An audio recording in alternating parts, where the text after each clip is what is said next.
So I forgot to do a video, so I guess this is Restore After Dark. This is a really cool chandelier. Needs some TLC.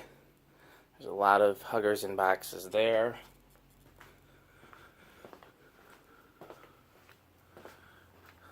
This came in today.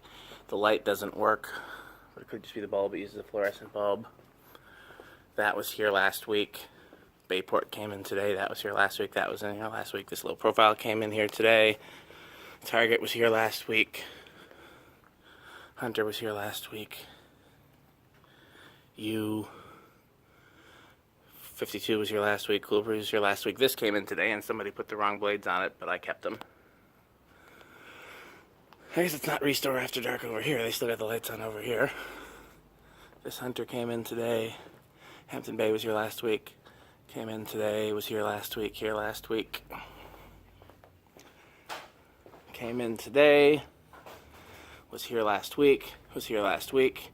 Came in today, was here last week. Okay, so I think that counts as me not forgetting to make the video. So, spinning down.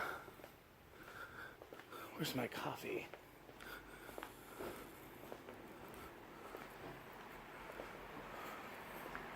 Those are spinning down. Those are still on. Why is it blurry? Okay, well, I'm gonna find my coffee and get out of here.